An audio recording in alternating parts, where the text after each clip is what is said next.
महिला आरक्षणाच्या विषयावर आदरणीय मुख्यमंत्रीने साहेबांनी जे काय एक अतिशय चांगलं वाक्य वापरलं त्यांच्या पत्रकार परिषद की महिला आरक्षणाच्या निमित्ताने विरोधकांचा बुरखा फाटलेला आहे. म्हणजे त्यांचे महाराष्ट्राचे खासदार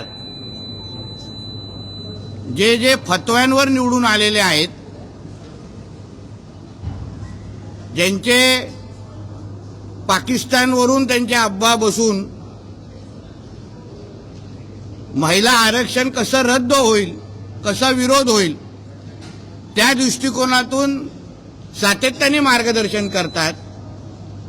आपण वारंवार पाहिलेलं आहे की पाकिस्तान आणि काँग्रेसची भूमिका एकच असते आणि ज्या पाकिस्तान, इस्लामाबाद, बांगलादेशमध्ये शरिया कानून लागू आहे त्या शरिया कानूनमध्ये, कायद्यामध्ये महिलांना दिलेलं महत्त्व हे विरोधकांच्या मानसिकतेचं खरं चित्र आहे. मुळात ज्यांनी ह्यांच्या निवडणुकींसाठी जिंकण्यासाठी फतवे काढले त्या मुल्ला मौलवींना कधीच महिलांना आरक्षण मिळावं असं कधीच आवडणार नाही. कारण का थोडा शरिया कानूनचा आपण अभ्यास केलात तर महिलांना मिळालेले अधिकार ह्याचीच भूमिका आणि आत्ता घेतलेल्या विरोधकांची भूमिका त्याच्यामध्ये साम्य आहे. आणि म्हणून यांनी कितीही आपल्या पाकिस्तानमध्ये बसलेल्या अब्बांना खुश करण्याचा प्रयत्न केला महिला आरक्षणाला विरोध करून, तरीही एनडीए आणि आमच्या पंतप्रधान नरेंद्र मोदी साहेबांच्या नेतृत्वात असलेलं आमचं केंद्र सरकार हे आमच्या माता भगिनींना निश्चित पद्धतीने महिला आरक्षणाचं विधेयक आणून न्याय देतील, अधिकार देतील. यांनी कितीही आमच्या माता भगिनींच्या भविष्याला अंधारात टाकण्याचा प्रयत्न केला असेल तरी हे आमच्या हिंदू राष्ट्रामध्ये आम्ही आमच्या माता भगिनींना निश्चित पद्धतीने अधिकार देऊ, हक्क देऊ, हा विश्वास या निमित्ताने मी व्यक्त करतो.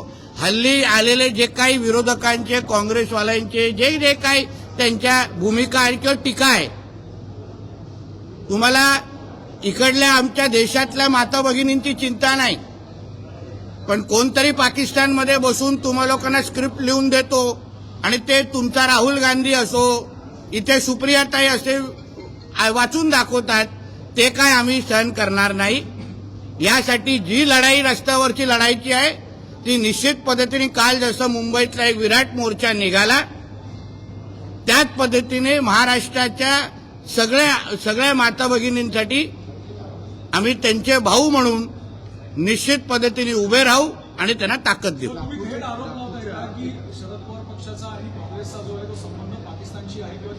अहो, भूमिका एकच आहे.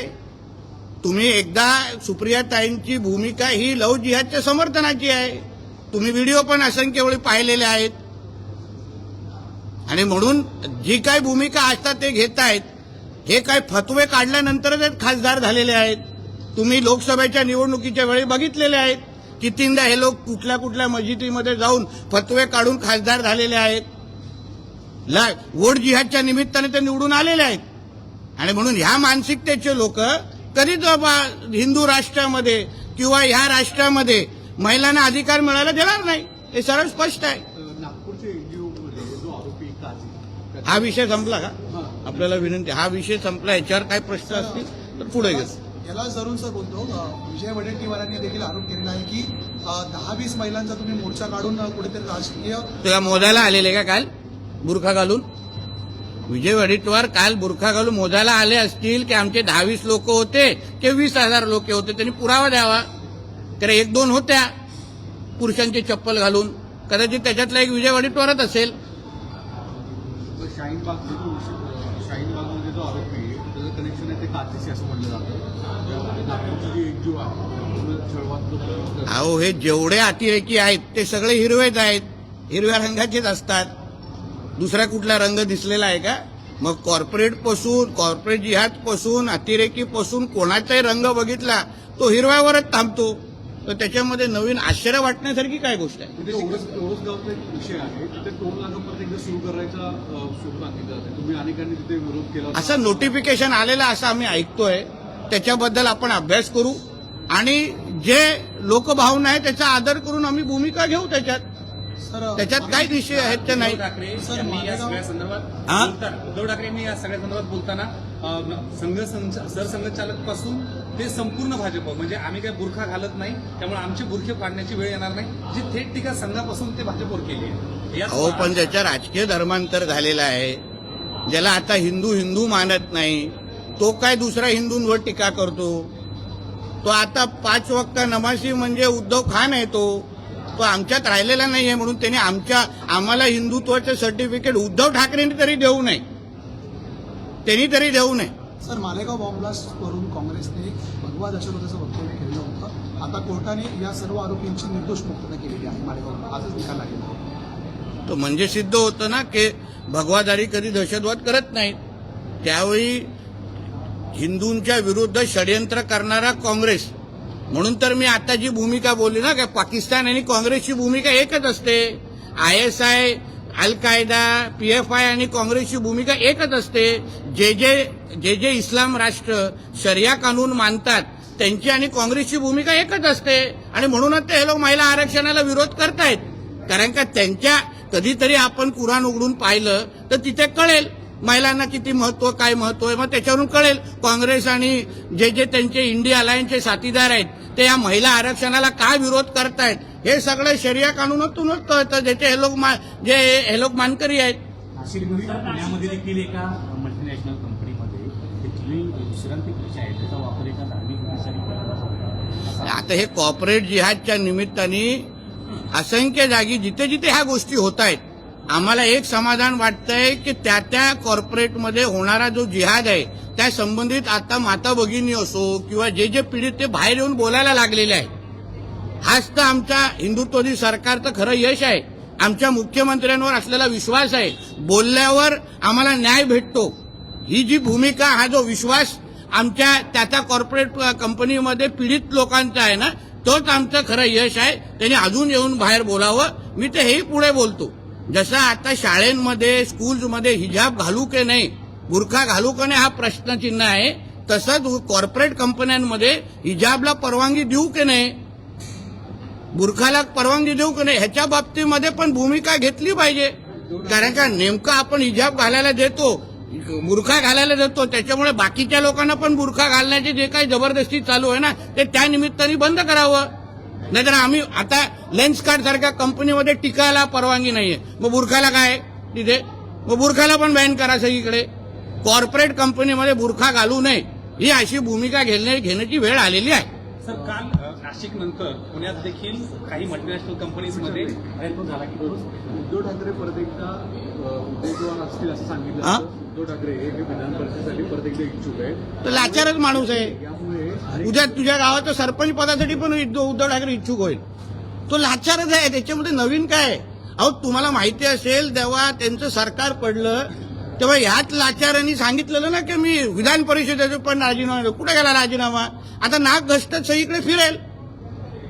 आमच्या फडणवीस साहेबांना लपून फोन करणार, बाकीच्या लोकांना कुठेही फिरेल. आता तो कुठेही फिरेल. म्हणजे उद्या विधान परिषदेनंतर आता सरपंच पद येतात, आता ग्रामपंचायती निवडणुका, तिथे पण उद्धव ठाकरे इच्छुक.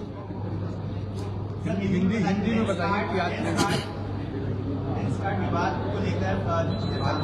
देखिए, महिला आरक्षण के बारे में जो कोई इंडिया अलायंस और कांग्रेस की भूमिका है, जैसे हमारे आदरणीय मुख्यमंत्री जी ने कहा कि महिला रिजर्वेशन के बारे में इनका बुरखा फट गया है, वो बहुत सही जवाब है. क्योंकि ये जिनके फतवे के निकालने के वजह से इनके जो सांसद चुन के आए हैं, इनको लोकसभा के वक्त फतवा इनके लिए निकला तभी जाके सांसद बन के चुन के आए हैं वोट जिहाद के नाम पे. वो इनके पाकिस्तान में बैठे हुए अब्बा जिनके इस्लामिक देशों में शरिया कानून लागू है वो इनको कभी हमारे हिंदू राष्ट्र के महिलाओं को कभी भी आरक्षण मिलने देंगे नहीं, क्योंकि ये शरिया कानून मानने वाले लोग हैं।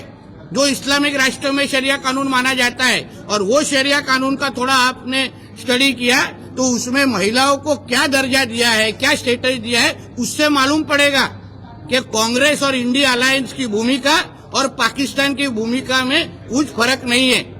और इसके वजह से इन्होंने जो ली हुई भूमिका है वो पाकिस्तान में बैठे हुए अब्बा को खुश करने के लिए है, मगर हम हमारे देश के सभी बहनों को विश्वास दिलाना चाहते हैं कि हमारे नरेंद्र मोदी जी की सरकार, एनडीए की सरकार, ये आने वाले वक्त ताकत से और ज्यादा ताकत से ये महिला रिजर्वेशन बिल लेके आएंगे और सभी हमारे माता बहनों को हम उनका हक दिला के रहेंगे। नासिक के बाद जिस तरीके से पुणे में भी कॉरपोरेट कल्चर में ऐसा देखा गया है कि स्पेस को वहां पर स्पेशल एक धर्म के लिए वहां पर नमाज तो फिर महाआरती के लिए भी जगह दे दो ना हमको। हम भी भगवान को मानने वाले हैं। आपको एक ही धर्मों को के लिए कॉरपोरेट सेक्टर में बढ़ावा दे ऐसा उनके बायलॉज में लिखा है क्या? जैसे आप टीका अलाउ करते नहीं है, रुद्राक्ष अलाउ करते नहीं है, वैसे हिजाब और बुर्का क्यों अलाउ होता है कॉर्पोरेट सेक्टर में? वो भी बैन हो जाना चाहिए।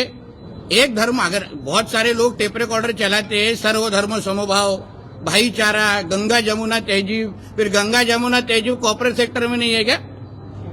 फिर सिर्फ बुर्का डालने के लिए क्यों परवानगी है? वहां पे टीका क्यों अलाउ नहीं है?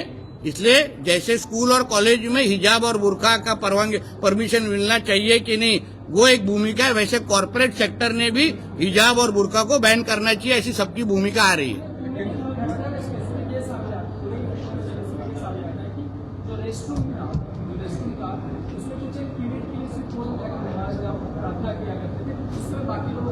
रेस्टरूम और टॉयलेट हाँ टॉयलेट फिर सही जगह है ना? रेस्टरूम में सोने की आराम हाँ, आराम आराम, ये रेस्टरूम बोलतो यार। रेस्टरूम म्हणजे माझ्या भाषेत बाथरूम असतं। विश्रांति हाँ, विश्रांति। तो इस तरीके का भेदभाव आप कॉर्पोरेट सेक्टर, एजुकेशन सेक्टर में कैसे करते हैं? सर्वधर्म समभाव है ना, इसलिए तो मैंने बोला ना, एक धर्म को जो नियम है वो सभी धर्मों को लगना चाहिए। अगर हमको माँ आरती और हिंदुओं को सब जगह का अगर परमिशन नहीं, उनको बोला जाए कि मंदिर में करो, घर में करो, तो फिर इनको फिर बाकी मुस्लिम धर्म के लोगों को कैसा परमिशन मिलता है? सर्वधर्म समभाव होना चाहिए, वरना मान जाओ कि बाबा ये हिंदू राष्ट्र है, खत्म। लेंस कार्ड वो शायद राहुल गांधी का नाम लेना होगा, प्रधानमंत्री जी का गलती से नाम निकल गया। तो हमारे देश में एक ही आतंकवादी है, उसका नाम है राहुल गांधी, जो पूरा पाकिस्तान की भाषा बोलता है। अरे बाबा काय रे, जरा शेवट करा, मला जायचं लेंस कार्ड को लेकर मंत्री साहेब थांबलेत। लेंस कार्ड को लेकर के किस अर्थ नहीं। तरीके से इस विवाद अलावा रोक लगाई है, लेकिन हिजाब को रोक नहीं लगाई है। लेंस कार्ड के इस गाइडलाइंस को आप किस तरह से अभी लेंस कार्ड को कितने दूसरों को आंखों का इलाज, वो लोग दूसरों को आंखें का इलाज करते हैं। कंपनी चलाने वालों को अगर आपने खुद की आंख की चिंता नहीं होगी तो इस तरीके के फतवे निकालने चाहिए। फिर उनके भी आंखों के बारे में हमको चिंता करनी पड़ेगी, लेंस कार्ड चलाने वालों की। फिर वो भी कैसा लेंस लगाते हम लोग देखते। थँक्यू। चल शेवट खालती बसलाय म्हणून